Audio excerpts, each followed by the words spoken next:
Muy buenas noches, muchas gracias por acompañarnos. Bienvenidos a una nueva emisión de Alerta Verde. En el programa de hoy vamos a hablar de la huella hídrica, que es la cantidad de agua que se necesita para producir un producto. Pero esto no es todo, tenemos mucho más para el programa de hoy y comenzamos de esta manera. ¿Cuáles son los productos que consumimos que tienen una huella hídrica más elevada? Mira, todos los productos que están vinculados con en alguna parte del proceso al sector agrícola es la que más, porque efectivamente el agro es la actividad que por lejos la mayor cantidad de agua se llevan. ¿Qué superficie tiene este parque nacional? El parque tiene 73.500 hectáreas, abarca casi toda la sierra de Las Quijadas de Cosil y de norte a sur.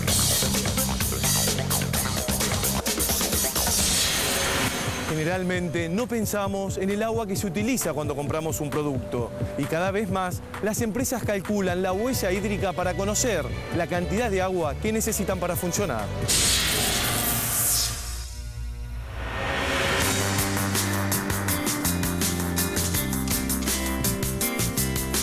La huella hídrica es el patrón de medición que utiliza la actividad productiva para conocer la cantidad de agua que necesita.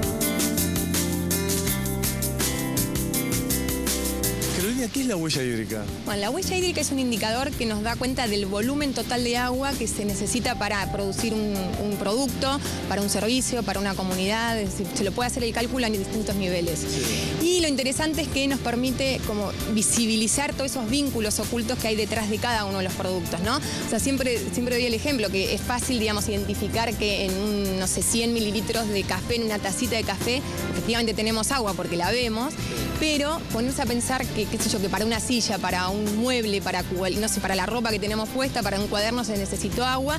La gente, digamos, la comunidad digamos, se asombra cuando te das cuenta que efectivamente, claro, para cada uno de esos procesos previos y para poder haber tenido ese producto necesitaste agua. Entonces se empieza a informar a modo justamente de concientización la cantidad, es decir, los litros de agua que se necesitaron para cada uno de esos productos para que la gente, digamos, empiece a tomar conciencia, bueno, que tal vez también frente a productos que tengan una cantidad considerable de agua, que no es necesario posiblemente usarla o adquirirlo ese producto, bueno, uno también como consumidor pueda decir no lo necesito, no lo quiero, ¿no? Ese producto. También es interesante, digamos, las empresas lo están haciendo mucho, las industrias, porque te permite saber la cantidad de agua que estás consumiendo, la cantidad de agua de efluentes que estás generando y cuál es el máximo de reducción que podrías hacer hacia el interior de esa planta productiva, ¿no? Y a nivel de las cuencas y de las provincias y de los estados también se está empleando mucho, hay muchos antecedentes en el país, diríamos, y a nivel mundial, de los cálculos de huella hídrica para los diferentes sectores, ¿no? Para el agro, para el industrial, para el doméstico, para poder justamente ajustar al máximo la cantidad de agua que se está consumiendo, justamente porque el recurso agua es un recurso que justamente es multifuncional porque se lo necesita para distintas funciones y somos muchos los usuarios que lo empleamos. ¿Cuándo se empezó a medir la huella hídrica de los productos? Mira, es muy reciente porque vos fíjate que el concepto se acuña en el año 2002. Entonces estamos hablando de un indicador ambiental muy reciente, pero a medir recién a partir del año 2006 y te digo, todos esos antecedentes que te comenté antes empezaron a establecerse, te diría, hace 2 años, 3 a la fecha, ¿no? O sea que es bastante reciente. ¿Cómo es el uso de esta medición en el mundo respecto a Latinoamérica o en la Argentina? En Latinoamérica la verdad que es una región pionera en términos de huella hídrica, si bien se acuñó en Europa y en Holanda y digamos, hay países como España que están muy a la vanguardia. Aquí en América Latina, por ejemplo, Chile ya ha hecho su cálculo para el país, Colombia, Perú está ahora en línea con eso. Dentro de la provincia, dentro de la Argentina, la provincia de San Luis ya ha sido, bueno, una de las pioneras que lo ha determinado. Le va a seguir ahora la provincia de Buenos Aires, es decir que también, y sé que hay un proyecto también a nivel de país que se está pensando justamente en hacer el cálculo a nivel de la Argentina, ¿no? ¿Cómo es el compromiso de las empresas argentinas de medir esta medición? Y tenés de todo, diríamos. Están aquellas que lo hacen más por una cuestión más marketinera, de decir, bueno, estamos midiendo la huella hídrica, y hay otras que realmente lo han empleado, no solamente para gestionar el recurso hídrico y también gestionar los riesgos, ¿no? Porque hay muchas empresas que se instalan en ciertos lugares creyendo que hay, bueno, una cantidad excesiva de agua, como ha ocurrido en la región metropolitana de Buenos Aires. Claro, y son tantas las empresas que extraen, digamos, no a muy conscientes del volumen, del caudal que están extrayendo, que se están quedando como regiones de lugares, digamos, donde había agua en exceso, ya sin agua, ¿no? Entonces, también es un indicador que te permite gestionar el riesgo, ¿no?, de una ubicación en un lugar. La instalación de las industrias, ¿se está teniendo en cuenta justamente la capacidad del recurso hídrico que tienen para utilizar? Yo te diría que no, y por eso los problemas y como los dolores de cabeza que después tienen después de varios años, las empresas cuando se dan cuenta que si bien había agua, son tantos los usuarios y usándolo discriminadamente el recurso que empiezan a tener problemas. Bueno, hay, digamos, varios parques industriales. La región que yo más conozco es donde trabajo, que es la región metropolitana de Buenos Aires, y ya hay varios parques industriales que están teniendo problemas, que cuando hay varias empresas que están como a tope, digamos, con su producción, se les queman las bombas, tienen que bajar las bombas del lugar, de las que extraen por agua subterránea. Diferentes son aquellas que están o que captan el agua superficial, no sé, sobre el Paraná, sobre el Río de la Plata, ¿no? Estamos hablando de dos recursos diferentes, pero yo te diría que no, porque tampoco hay un diagnóstico a nivel de cuencas, digamos, los mismos organismos provinciales no tienen ese diagnóstico de las cuencas, es decir, el stock de agua que vos tenés, ¿no? Vos a partir del stock deberías poder establecer el máximo distribuido es como si vos tuvieras una torta y tenés que distribuir las porciones y decir, bueno, ¿nos alcanza o no alcanza? Ese cálculo no está hecho. ¿Cuál es el rol que pueden cumplir los consumidores a la hora de disminuir la huella hídrica? Sí, hoy, por lo menos en Argentina, tal vez poco, digamos, porque no es todavía un indicador masivo, ¿no? Empieza recién de a poquito. Pero bueno, lo he visto, qué sé yo, en varios negocios que venden prendas y demás, donde ya empiezan a indicar, por ejemplo, este jean tiene una huella hídrica, no sé, de 5, frente antes, no sé, o a la producción anterior que teníamos de 10, y te empiezan a explicar un poco, y se empieza como a permear en los distintos productos ese reflejo de la cantidad de agua que se necesitó y que se contaminó frente a un valor menor, ¿no?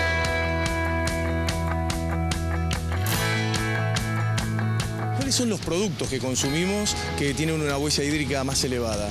Mira, todos los productos que están vinculados con en alguna parte del proceso al sector agrícola es la que más, porque efectivamente el agro es la actividad que por lejos la mayor cantidad de agua se lleva. Entonces, posiblemente uno ve lo que hablábamos, digamos, en la charla hace un ratito, ¿no? O sea, uno tiene una remera de algodón y vos decís, bueno, la remera, está bien, la remera necesitaste algodón, necesitaste esa producción en el agro, el café inclusive, bueno, vos decís, está bien, pero para el granito de café lo tuviste que tener, o sea, en general prácticamente todos los productos, la madera, los muebles, te lleva al bosque, digamos, prácticamente todos los productos te lleva al área, digamos, de las plantaciones, del agro, que efectivamente es donde más agua requiere. A nivel mundial, esas condiciones de agua, digamos, tierras óptimas, de secano y demás, es el 3% de la superficie, diríamos, de las tierras cultivables es el 3%. Y un 18% están en esas, digamos, tierras que están en un rango medio, ¿no? Pero el resto están todas en áreas de producción que necesitas riego y agua extra, ya sea superficial, o sea, de ríos o subterránea, ¿no? De acuíferos. Claro. ¿Quiénes cumplen un rol más importante respecto a la huella hídrica? ¿La actividad productiva o los consumidores? Yo considero que la actividad productiva, porque siempre va a haber parte de la comunidad que no se va, digamos, a involucrar con el proceso, entonces si hay procesos que son insustentables van a seguir siéndolo, y si son masivos aún más, pero vos fíjate que si empiezan a haber productores dentro de esa cadena como más comprometidos, ahí sí, porque es un efecto dominó, es decir, nos ha pasado en varios cálculos de empresas que hemos hecho diciéndole, no, mira, o sea, tu proveedor, o sea, tu cálculo de huella hídrica vos lo ajustaste al máximo, la verdad que más no podés, pero tu proveedor, digamos, tiene esta huella hídrica, podría bajarla. Al no conseguir, es muy difícil lo que te voy a decir, pero se ha logrado, o sea, al no conseguir que tu proveedor disminuya, o sea, te sentás, te fijás, ves la viabilidad, la encontrás, cambian de proveedor. Entonces, si a eso le ocurre una vez, 2, 3, digamos, automáticamente se van como acomodando las piezas entre ellos, ¿no? Entonces, es ese efecto dominó que también genera que vos no haces el cálculo por partes, sino haces el cálculo de toda la cadena.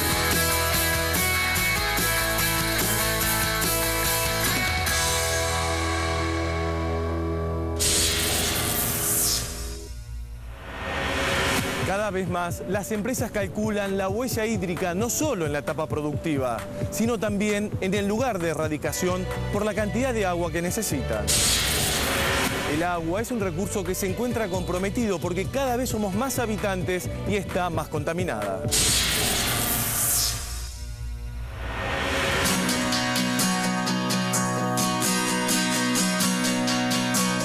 El recurso hídrico se encuentra cada vez más comprometido. Por eso, en este informe vamos a hablar del manejo integral del agua.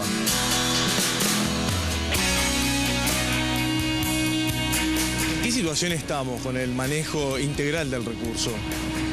Desafortunadamente tenemos una tradición de usos, llamémosle sectoriales, en el sentido de que aquel que usa el agua para la agricultura, hay veces que se olvida que esa misma agua tiene que ser utilizada para alimentar a las ciudades o a la industria o al comercio.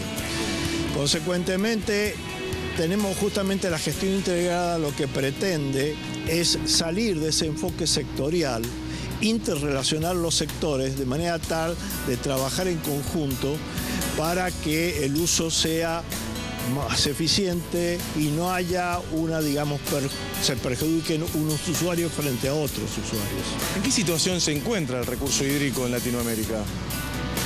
En Latinoamérica se ha progresado mucho.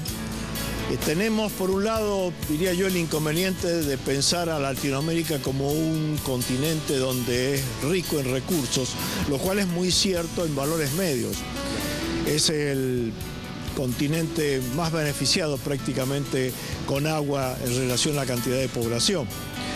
Pero también tenemos grandes zonas áridas y semiáridas que tenemos que contemplar. Consecuentemente, el problema del agua es un problema que no hay que mirarlo en valores medios, sino que hay que mirarlo en cada región, en cada situación, de manera tal de enfrentarlo de acuerdo a eso.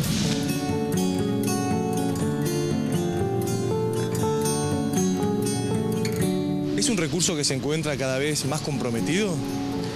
Es un recurso que se encuentra comprometido, por un lado, por lo que significa el aumento de las demandas, por el aumento de la población, por el aumento de la calidad de vida de la población, pero también se encuentra comprometido desde el lado de la oferta, en el sentido de que no hay conciencia sobre lo que significa la utilización del agua en cuanto a derroche y en cuanto a su contaminación. ¿Quiénes deben tomar una acción más determinante en este sentido? ¿La industria o los consumidores?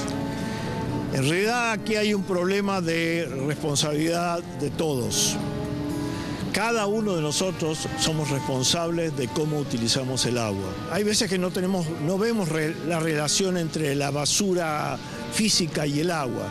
Notablemente, el buen manejo de la basura se traduce en una menor contaminación del agua. El reciclado significa menor consumo. El menor consumo significa menor agua utilizada y menor contaminación.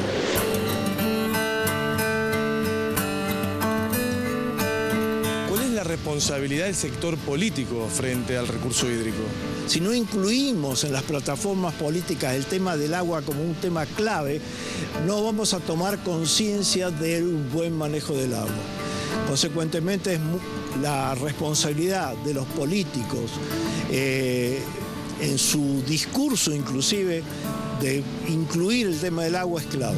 El futuro del agua está muy comprometida mundialmente. El agua va a pasar a ser algo crítico, no solamente por cambios climáticos, sino por contaminación y por mala distribución del agua. América Latina provee el 30%, dispone, digamos, del 30% del agua de todo el mundo y, sin embargo, la distribución no es la deseada. La concientización del uso del agua tiene que ser la industria y el pueblo, concientizarse de cómo utilizarlo lo mejor posible, eso y que no gastarlo innecesariamente.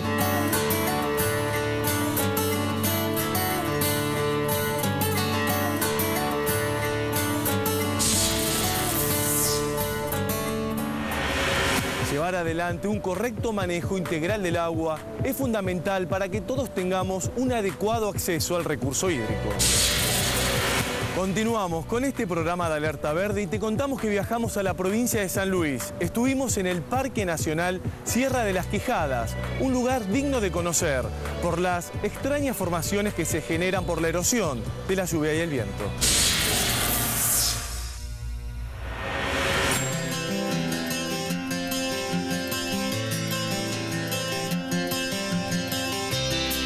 Emilio, ¿cuándo se creó el Parque Nacional Sierras de las Quijadas? Bueno, el parque se creó el 11 de diciembre de 1991. Bueno, a partir de ahí estamos transcurriendo, ¿no?, camino por este parque nacional que está en la provincia de San Luis. Es un parque nacional bastante joven. Sí, tiene, bueno, 23 años ya. Cumple 24 ahora en diciembre. Y la verdad que, bueno, se ha visto bastante avance en cuanto a desarrollo en infraestructura y también en programas de conservación, ¿no?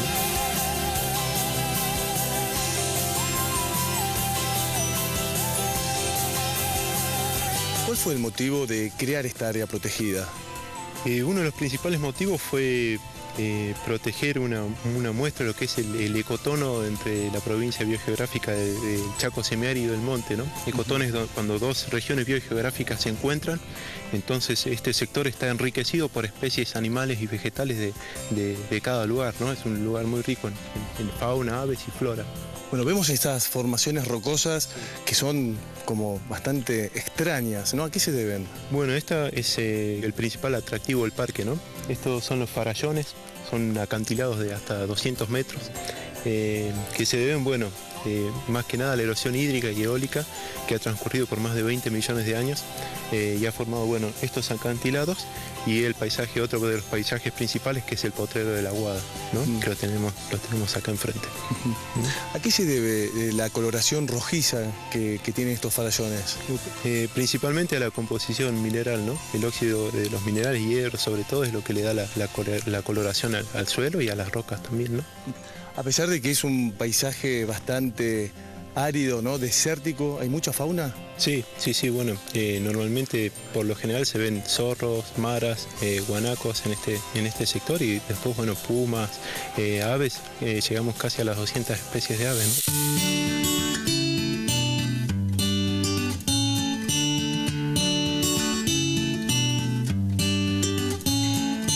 ¿En qué situación se encuentra la cadena trófica de este lugar?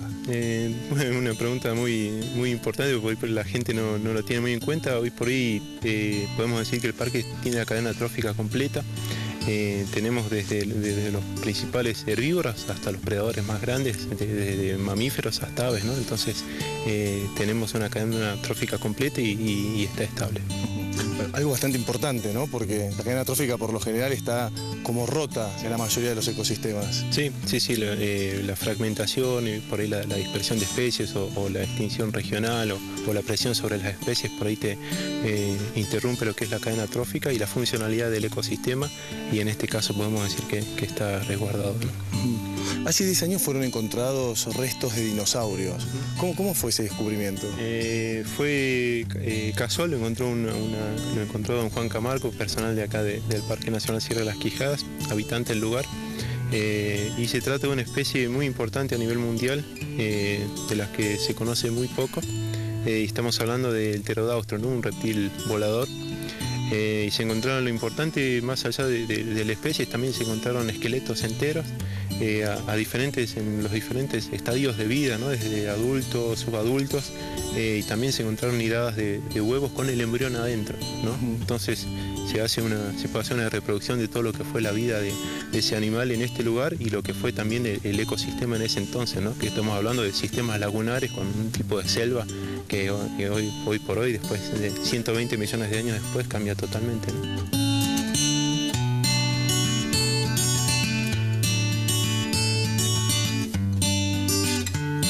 ¿Qué son estas marcas que se encuentran en estas rocas que están acá en el suelo?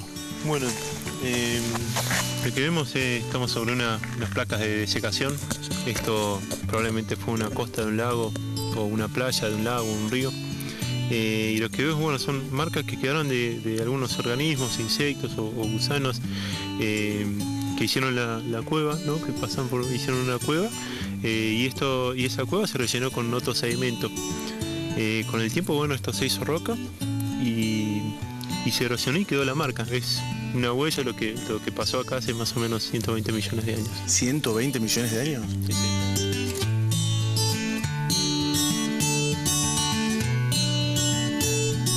¿Qué superficie tiene este parque nacional? El parque tiene 73.500 hectáreas, abarca casi toda la sierra de las Quijadas de por sí y de norte a sur. ¿Cuáles son las posibilidades que tienen los visitantes a la hora de recorrer esta superficie? Bueno, la verdad que la oferta es variada. Tienen 5 senderos para hacer, se hace todo caminando. ¿Cómo es la experiencia de los visitantes a la hora de recorrer el lugar? Por lo general quedan muy impactados porque viste que entrando de la ruta no te imaginas todo esto, ¿no? Y cuando llegas al lugar ves lo que es el paisaje, las posibilidades de caminar por lugares que realmente son muy bonitos. Eso por ahí la gente no los espera y supera bastante las expectativas. ¿Y qué tal? ¿Cómo fue la recorrida? Linda, ¿Sí? linda, por el abdomen linda. ¿Sí? Hemos bajado creo que 2 o 3 kilitos. Bueno, más no viene. No, más no viene. ¿Larga la caminata? Todo muy lindo. No, que habremos estado 1 hora en total, pero bueno, paramos, fotografiamos, en fin, todo eso, ¿no es cierto? Pero es muy lindo, es digno de volver a ver. Sí. Y volver a hacerlo. Y para recorrer en familia. En familia principalmente, ¿sabes? Muchas gracias. No, por favor, a ustedes.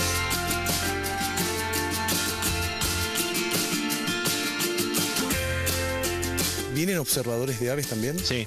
Si bien todavía la actividad esa no ha crecido, pero hay gente hemos recibido gente que viene casi exclusivamente a tratar de ver aves que son por ahí específicas de la región, ¿no? ¿Qué cantidad de kilómetros está el Parque Nacional de la capital provincial? Estamos a 120 kilómetros de San Luis, en 1 hora y media de viaje se llega, pero la ruta está en buen estado. ¿Cómo es la temperatura del lugar, la amplitud térmica? Bueno, eso es importante. En invierno, para la gente que viene en invierno, tiene que tener muy en cuenta eso, ¿no? Al mediodía hace una temperatura agradable, por lo general llega hasta 26 grados, Sí. Pero a la mañana temprano llegamos a tener 10 grados bajo cero, ¿no? Entonces tenés una amplitud de más de 30 grados en el día. Llama la atención la vegetación, ¿no? En un lugar árido, semiárido como este. Sí, bueno, es una de las cosas por ahí que sorprende, no solo por ahí la aridez, sino también lo poco que llueve, ¿no? Uno conoce que llueve muy poco en periodos muy cortos de tiempo. Entonces la gente por ahí se pregunta cómo es que están acá y cómo es que están verdes también, ¿no? Sí. Bueno, más que nada es principalmente la adaptación de las plantas a los sistemas áridos, ¿no? ¿Y los animales cómo hacen para vivir en un lugar tan seco? Hay algunos lugares con aguadas permanentes, y por ahí también el agua es un poco salada, pero a los animales les viene bien. Y también a través de la humedad que hay en las plantas, en el rocío de la mañana, ¿no? En el pasto o en algún arbusto, siempre se junta un poco de rocío y obtienen a través de ellos el agua.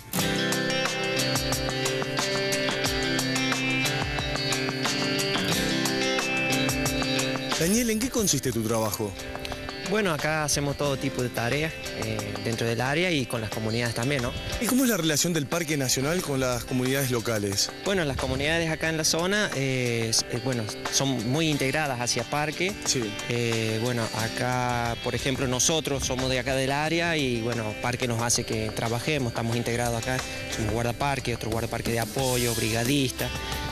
Otra hay gente que, digamos, son como es guía, ¿no? Guías de acá del local, entonces se los aprovecha como guías vaquianos. ¿Cuál es la cuestión de las especies exóticas? Es un tema que se está tratando también con el tema de las comunidades, muy finamente, ¿no? Tenemos mucho problema con el tema del ganado. Es decir, están llevando adelante un plan de manejo. Exactamente, sí. ¿Qué lo hace especial al Parque Nacional Sierra de las Quijadas? Las distintas formaciones en lo que es provocada por las erosiones del viento, ¿no? Así que, y bueno, después también el distintos horarios del día que también provoca las distintas coloraciones de las formaciones esas, ¿no? ¿Por qué se provoca la erosión así de una forma tan importante? Esto se provoca por el viento y la lluvia también más que todo.